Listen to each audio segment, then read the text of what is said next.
আসসালামু আলাইকুম। সবাই ভালো আছেন নিশ্চয়ই। আজ একটা মজার বিষয় আপনাদের সাথে শেয়ার করব। সেটা হলো সিএনজি, এই বিষয়টা নিয়ে সিএনজি। তার আগে সবাইকেই আমার চ্যানেল মুইদ সায়েন্স কেয়ারে স্বাগতম জানাচ্ছি। আমি একটা খাতায় দেখেছিলাম, বিসিএস রিটেনের কোনো একটা খাতাতে প্রশ্নটা ছিল সিএনজি, এলএনজি, এলপিজি কি। তো সেখানে একটা স্টুডেন্টের খাতায় সিএনজি সংজ্ঞাতে লিখেছিল সিএনজি কি। সে লিখেছিল, আমরা জাহাজে করে ঢাকা শহরের এক স্থান থেকে অন্য স্থানে চলাচল করি, তাকে সিএনজি বলে। তো উত্তরটা পড়ে আমি কিছুক্ষণ চিন্তা করলাম যে যে স্টুডেন্ট উত্তরটা লিখেছে সে তো ঠিকই লিখেছে। ভাষাগতভাবে আমরা যদি বিজ্ঞানের দৃষ্টিকোণ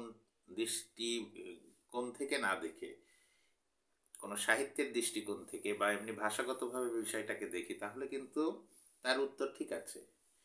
এটা একটা বাহন, যে বাহনে করে আমরা ঢাকা শহরের বিভিন্ন স্থানে যাতায়াত করি, এক স্থান থেকে অন্য স্থানে যাতায়াত করি, তাকেই তো সিএনজি বলি। আমরা ওই বাহনটার নামই দিয়েছি কি সিএনজি, তাই না?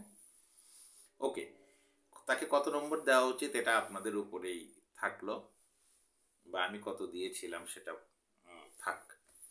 আসেন আমরা এবার একটু বিজ্ঞান দিয়ে জানার চেষ্টা করি সিএনজি কি। আচ্ছা, তাহলে সিএনজির পূর্ণরূপটা হচ্ছে compressed natural gas. Compressed natural gas, natural gas মানে এটা একটা প্রাকৃতিক গ্যাস। কম্প্রেসড মানে হচ্ছে এই প্রাকৃতিক গ্যাসটাকে যখন উচ্চ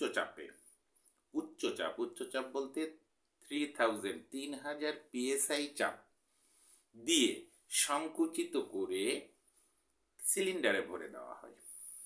তাহলে কম্প্রেসড মানে উচ্চ চাপে আমাদের প্রাকৃতিক গ্যাসটাকে সিলিন্ডারে যখন ভরে দেওয়া হয় তখন আমরা ওইটাকে বলি সিএনজি।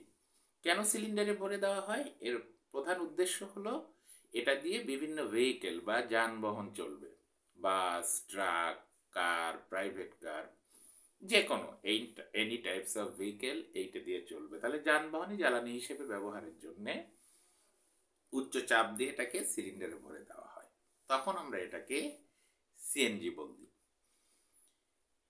এখন এই সিএনজি তাহলে সংজ্ঞানুযায়ী, বিজ্ঞানের সংজ্ঞানুযায়ী এটা হলো প্রাকৃতিক গ্যাস। যখন যানবাহনে জ্বালানি হিসেবে এটা ভরে দেওয়া হয় তখন আমরা এটাকে সিএনজি বলি। আচ্ছা, আমরা এই সিএনজির সাথে আরও একটা জিনিসের তালগোল পাকিয়ে ফেলি, সেটাও একটু আপনাদের বলে দিচ্ছি। সেটা হলো সিএনজি আর এলপিজি, এই দুটো নিয়ে আমাদের মাঝে অনেক সমস্যা হয়। এলপিজিটা হচ্ছে liquefied petroleum gas. Liquefied petroleum gas, মনে রাখতে হবে। এটা কিন্তু লিকুইড বললে ভুল হবে, লিকুইফাইড তরলীকৃত, অর্থাৎ এটা গ্যাস থেকে তরল করা হয়, তরলীকৃত পেট্রোলিয়াম গ্যাস। আর এটা কিন্তু প্রাকৃতিক গ্যাস না, ন্যাচারাল গ্যাস না, পেট্রোলিয়াম গ্যাস।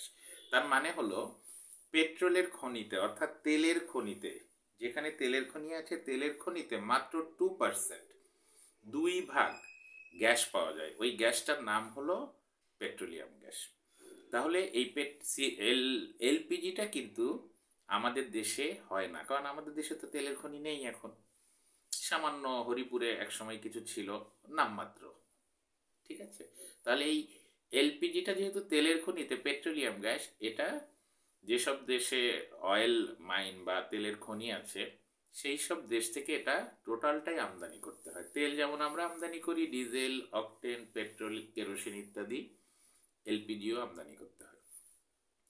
তাহলে এই এলপিজিটা কেন আনা হয়?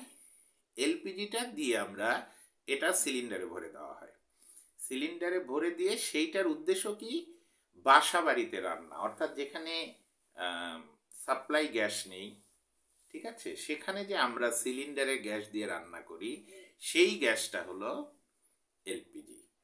তাহলে বোঝা গেল এলপিজি আর সিএনজি দুটো কিন্তু ভিন্ন জিনিস। এলপিজি হলো পেট্রোলিয়াম গ্যাস আর সিএনজি হলো প্রাকৃতিক গ্যাস।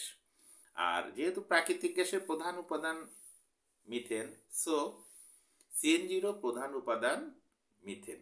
কিন্তু এলপিজির প্রধান উপাদানটা হলো বিউটেন, সাথে বেশ একটা ভালো পরিমাণ প্রোপেনও থাকে, কিন্তু প্রধান উপাদানটা বিউটেন। আশা করি সবাই বুঝেছেন।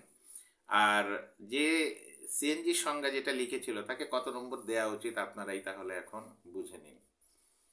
তো এই চ্যানেলের সাথে থাকুন, আমরা বিজ্ঞান নিয়ে কথা বলবো, আলোচনা করব, আনন্দ নিয়ে বিজ্ঞান শিখব। সবাই ভালো থাকবেন। আসসালামু আলাইকুম।